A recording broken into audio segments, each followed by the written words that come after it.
एक समय की बात है, एक राजा था, उसकी 4 रानियां थी जो एक से बढ़कर एक सुंदर और गुणों से युक्त थी। राजा उन चारों से अनुराग रखता था, परंतु उसे चौथी पत्नी सर्वाधिक प्रिय थी, फिर दूसरी और फिर पहली पत्नी उसमें सर्वाधिक व्यस्त थी। एक दिन राजा वन में आघेट के लिए गया, वहां उसे एक अज्ञात कीट ने काट लिया और वह दुर्लभ बीमारी से ग्रसित हो गया।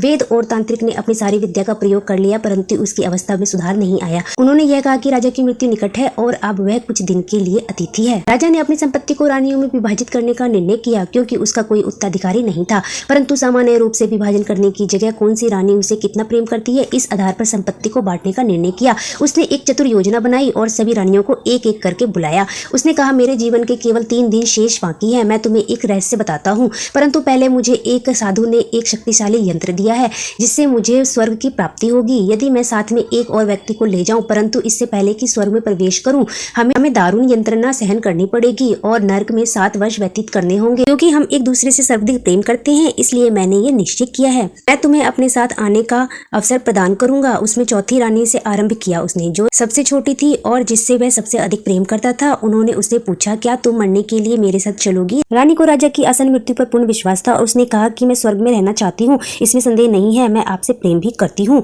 परंतु प्रत्येक व्यक्ति को अपनी मृत्यु का स्वयं ही सामना करना पड़ता है। मैं यहाँ ही रानी के रूप में रहना पसंद करूंगी। मुझे तो प्रेम और सत्कार की आदत पड़ गई है। मतलब चौथी पत्नी ने साफ ही मना कर दिया और चली गई। राजा को अपनी तीसरी पत्नी से भी बहुत प्रेम था और उस पर उन्हें गर्व था। उन्होंने उसे बुलाया और साथ में मरने को पूछा। तीसरी पत्नी बोली, मैं आपसे प्रेम तो करती हूँ, लेकिन मैं आपके साथ मरना नहीं चाहती। मुझे अपनी जिंदगी बहुत प्यारी है। राजा की दूसरी पत्नी हर मुश्किल समय में उसका साथ देती आ रही थी। राजा ने उससे भी चलने को पूछा। दूसरी पत्नी ने कहा, माफ कीजिए महाराज, मैं इसमें आपकी कोई मदद नहीं कर सकती। आपका अंतिम संस्कार जरूर करवा सकती हूँ और मैं उस वक्त आपके साथ रहूंगी। तभी एक आवाज आती है, मैं आपके साथ चलूंगी, जहां भी जाएंगे वहां चलूंगी, भले ही मौत ही क्यों ना हो। राजा ने देखा, यह तो मेरी पत्नी की आवाज है। राजा अब शांति अनुभव करता हुआ बोला, चलो कोई तो है जो मुझसे प्रेम करता है। पर उन्होंने उस पर कभी भी ध्यान नहीं दिया था। राजा को बहुत शर्मिंदा महसूस हुई। उन्होंने कहा, जब तक मैं जीवित था तुम्हारा ध्यान नहीं रखा, तुम्हारी कदर नहीं की। उन्होंने पहली पत्नी से माफी मांगी। इस कहानी का भावार्थ हमें क्या सिखाती है?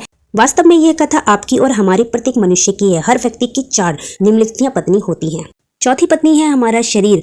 हम इसे खूब सजाते हैं, गहने पहनाते हैं, अच्छे कपड़े पहनाते हैं, पर आखिरी में यह हमारा साथ छोड़ देती है। हमारी तीसरी पत्नी होती है धन संपत्ति। हम जीवन भर इसका ख्याल रखते हैं, घर को सजाते हैं, लेकिन ये भी हमारा साथ छोड़ देती है। दूसरी पत्नी है हमारा परिवार और दोस्त। वह हमारा हर सुख दुख में साथ देते हैं, लेकिन ज़्यादा से ज़्यादा वह हमारे आखिरी समय में हमें अलविदा कहने को आ जाते हैं, पर साथ में नहीं चल सकते। पहली पत्नी होती है हमारा चरित्र और संस्कार, जिस पर हम सबसे ज़्यादा ध्यान नहीं देते, पर यही हमारी वह पत्नी है जो हमारा अंतिम सांस तक साथ देती है। हम में से अधिकतर लोग इस कहानी के राजा की तरह ही जीवन जीते हैं, ऊपर लिखे कर्मानुसार ही अपनी पत्नियों से प्रेम करते हैं। हालांकि ये जीवन का आधार भी है और आवश्यकता भी। साजो सामान के साथ आरामदायक जीवन जिए, परिवार और दोस्तों को प्यार से संजो कर रखें, अपने शरीर का ध्यान रखें, इसे स्वच्छ रखें। श्री राधे भक्त।